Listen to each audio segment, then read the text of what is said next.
Hey folks, I'm Jack Fossett, and we're going to talk about how to get some great Eric Clapton inspired tones out of the Gibson Firebird.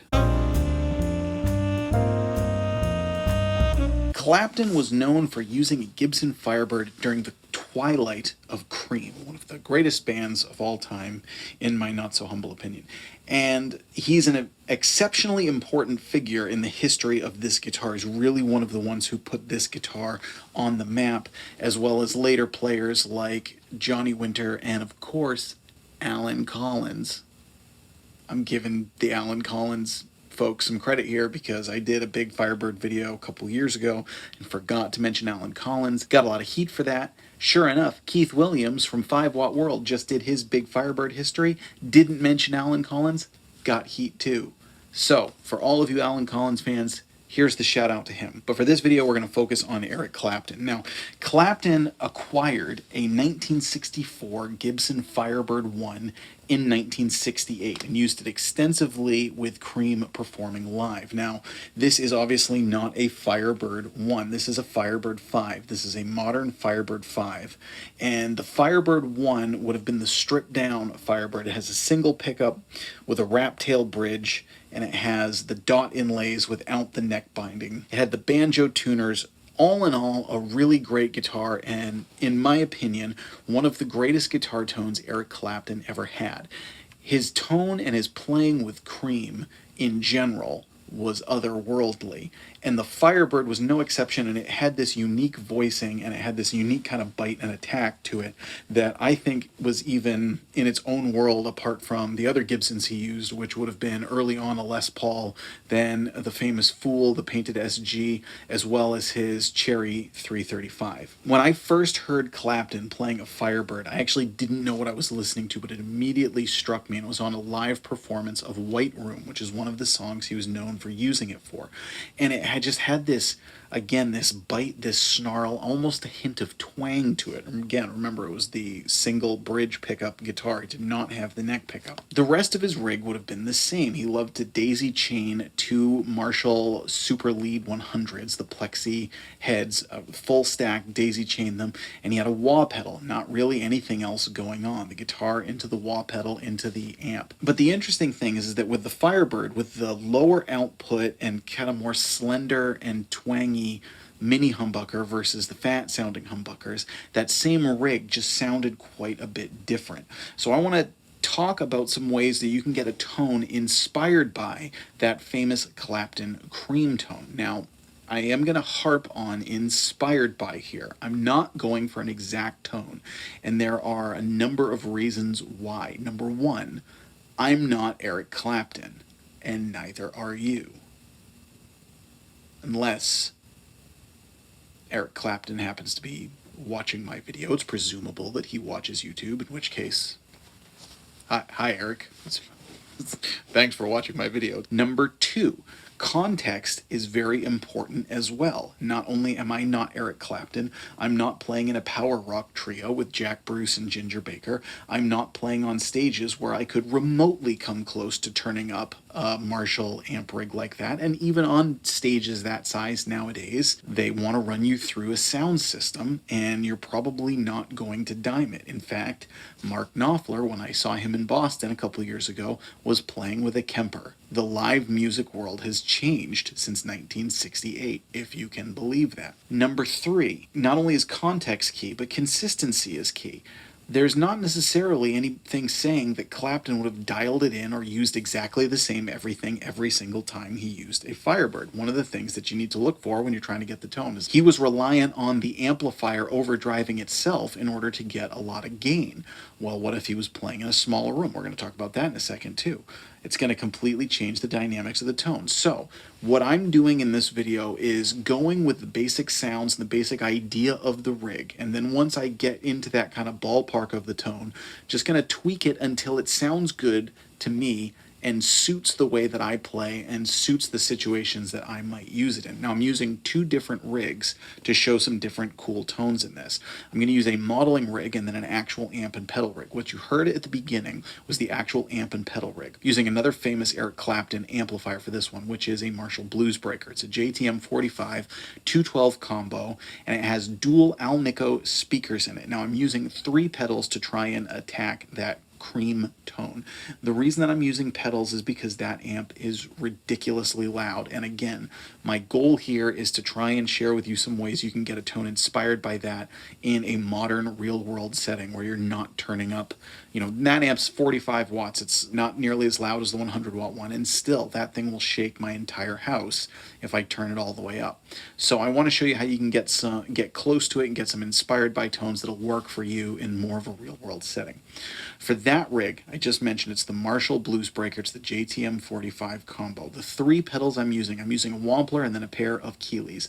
I'm using a Wampler Tumnus Deluxe to kind of simulate the cranked Marshall amp tone. It's a transparent one, and I've dialed it in a way that I feel like kind of gets that right sort of blend of the Firebird into the Marshall tone, where it has a good amount of body, but really that nice top end bite. Remember that the Firebird was not really associated with the woman tone. That really had more to do with his SG and, certainly his other guitars, his 335. But the Firebird, he played much brighter. If you listen to the recordings, it's a lot more strident and a lot more biting than the classic warm and muffled woman tone. So I'm using the Wampler Tumnus Deluxe as kind of my basis. I'm using the new Keeley Hydra, which is a dual tremolo and reverb. I'm just using the reverb, and I'm using its room reverb sound with a long decay to kind of give the vibe of like you're in the room. The recordings of Clapton with the Firebird from Cream are live, so you're hearing it in a live setting. So adding that room reverb kind of gives you a little bit of that feeling of like the live kind of sound. It's not like a spring reverb or something. It's more like you're hearing it in kind of a dingy club in London kind of sound. And then the last one that I'm using is I'm going to use a Keeley Red Dirt Germanium to stack on top of the Wampler to give it a little bit of an extra boost. Now this is again where we're going to take the inspiration and then sort of take it to the next level.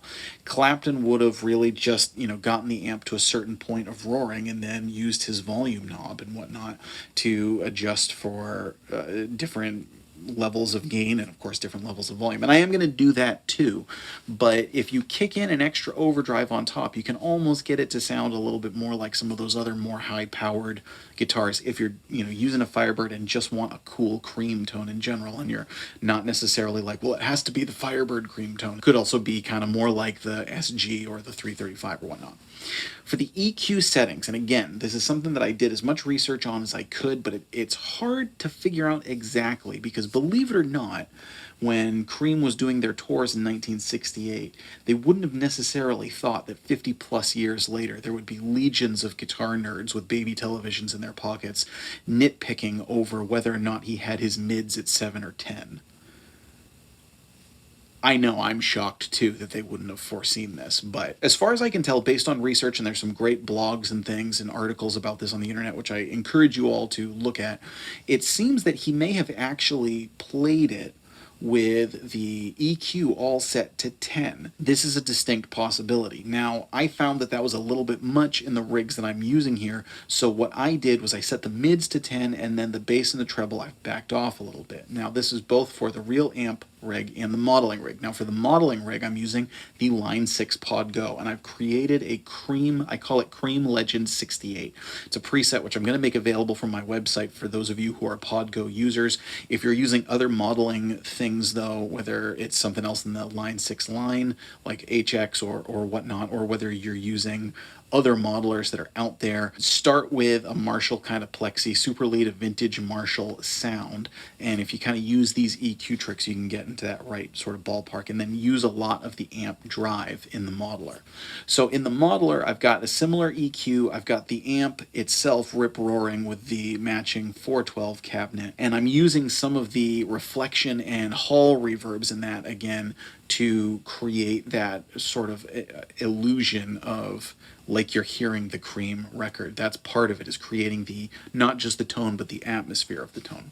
So I'm going to go back and forth a little bit between the amp rig and the Pod Go rig to just show you a couple of different takes on the same tone. Now, a little bit about this guitar before we get back to some tone here. Again, this is a 2013 Gibson Firebird V. This is modified. This, first of all, it does have a Tusk nut on it. These pickups are Lust for Tone Moonbeams. This is the prototype set, and I'm actually the one who named them, and I named them after White Room, the line in White Room. Silver horses ran down moonbeams in her dark eyes. I got the prototype set from Lust for Tone, and he was trying to think of a name for it. Well, for me, the Firebird is all Eric Clapton all the time. I just love, Clapton's one of my all-time favorite guitar players. I love Eric Clapton. I love his Cream tone and his Firebird tone. And so when they said, you know, what do we want to name it? Well, a lot of Firebird sets out there are really more geared toward Johnny Winter. He's probably the most notable Firebird player ever, and for good reason. He plays them very, very devotedly, and he's a fantastic player and everything, so I'm not trying to knock that by any means, but I feel like his thing is pretty much covered by other Firebird stuff out there. I said, well, why don't we call them Moonbeams? That would be a cool reference to Eric Clapton. Now again, I know that Clapton had a Firebird 1, not a Fire. He wouldn't have had this neck pickup, but it's a cool ode to a great guitar player who was hugely significant in the history of the Firebird, and I was really, really honored and proud to be a part of kind of this set. So this is the Lust for Tone Moonbeam set, and I also built a 50 style wiring harness myself that is in there. So that's what this guitar is. Now, these are very dedicated vintage style Firebird pickups, and in my opinion, they're much better than the ceramic mini humbuckers that Gibson was using, and I don't know if they're still using them or not, but the ceramic mini humbuckers, the Firebird pickups that Gibson was using in their Firebirds, left a lot to be desired, in my opinion. These are warmer, they're richer, they're way better, but they still, again, retain that kind of slender clarity, that slight hint of clank in a good way. They just really, really rich sounding set. So let's get back to some tone now. Now, I mentioned that Clapton would have had to adjust his settings depending on where he was playing. This has never been more obvious than when they played on the Glenn Campbell show, and Cream performed Sunshine of Your Love with his whole rig, and he was using the Gibson Firebird. Well, in front of a studio audience, couldn't turn it all the way up. He was playing it much, much cleaner. This is at least my guess, that was the reason, because it's not at all the rip-roaring Sunshine of Your Love that you have heard before. It was way more, it was completely clean. Now, one of the things that he did was he doubled up on the walk down, and I don't know this for sure, but I hadn't heard him do that in other live versions of Sunshine of Your Love, and as an avid Cream fan, I've listened to a lot of them. My guess, again, would be that this was to compensate for the difference in tone, to add a little bit more, a little bit of bounce, a little bit of snap to it, in what didn't get kind of filled up by that rich sustain the way he would usually play it. So for this, I'm going to use the amp rig. I'm going to go into the Marshall JTM45 Bluesbreaker, not using any of the pedals, just going totally clean on the bridge pickup and using the Keeley reverb. So check out what this sounds like. And you may not use this tone, but I think it's a cool piece of Cream history. It does get a really cool kind of twangy but fat tone, and it's worth checking out. So here's some clean on the bridge pickup.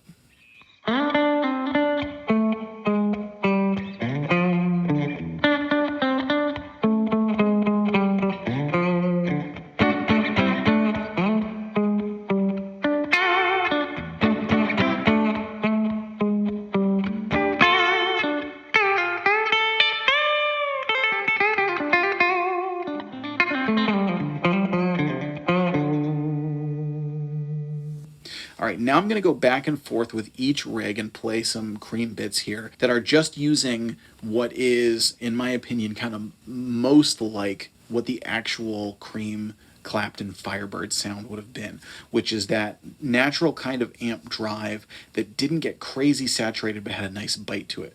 So for the Marshall rig, I'm going to turn on the Wampler Tumnus Deluxe and again use that as my kind of overpowered amp simulator going into the Marshall, which is a tone I'm pretty pleased with. I like how that has come out. For the Pod Go, this is where I'm just using the amp sim and I'm not using anything else on top of it. It's just the amp and the cab, and I'm using the Hall reverb, and the way that I've all dialed that in just to give you kind of the classic Cream tone. So here are two different examples of that with the amp rig and then with the Podgo rig.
All right, next I'm going to stick with the Podgo here, and I'm going to give it a little bit more juice and do Sunshine of Your Love again and show you kind of a cool push to take on it. And again, this is almost getting this to sound a little bit closer to what some of those other guitars sounded like that he played with Cream.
I started playing guitar in 2003. Not long after that was the Cream reunion in 2005, which I was obsessed with for a long time, and I still kind of am.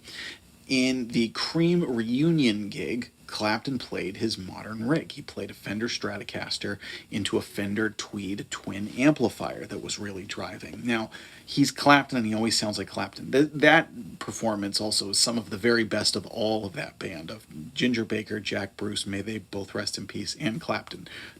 They were just so great. They just, the chemistry, whatever it was, they were amazing in the Cream reunion in 2005. One of the things about this guitar, and this is again where we're kind of going off and just using the inspiration. We're going to go off on a little bit of a tangent here. Again, his Firebird was a Firebird I. This is Firebird V. One of the interesting things about the Firebird neck pickup is it's frequently described as an overpowered Strat sound. Can you already see where I'm going with this? Clapton, when he plays with his Stratocaster, he loves the neck pickup, and he gets an amazing tone with it. So I'm going to use the amp rig now, and I'm going to flip to the neck pickup and show you how you can almost get I just like to call it 1968 meets 2005. It's, you know, in 2005 he used a Fender into a Fender rig. This is more like the classic rig. It's a Gibson Firebird into a Marshall, but with that neck pickup and using this kind of tone, it's kind of a blend of both worlds. So I just want you to check this out because this is a really cool thing. And this brings up an important point too. Unless you're playing in a dedicated tribute band where you're actually like dressing up like them and stuff, the audience does not care. The audience wants you to play music that they know, and they want you to not suck. That's what audiences want. You don't need to do it exactly like the record. You don't need to use exactly the right gear and exactly the right tones. You need to play songs that they love, and you need to not suck. That's the general rule. Again, unless you're in a tribute band where you're like actually doing the theatrical sort of thing where you're acting like them, this would be a really cool tone that you could pull out if you're doing Cream live that nobody would gripe about.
Now, in closing, I'm going to use both rigs to go after that tone that he used in White Room, and again, which in my opinion would be the most famous that he used this guitar for. He certainly used it for a lot of songs, but White Room being one of their big hits, and he used it so beautifully with the wah pedal and everything. So here are both rigs, and then with the pod go, I'm also going to kick on some wah. We're going to close out the video with this segment. I hope you found this fun. I hope you have gotten some cool ideas on how you can approach getting the Gibson Firebird cream tone, just some cream tones in general. Thanks for tuning in. Please remember to like, share, and subscribe. Check out this last jam to White Room, and we'll see you next time.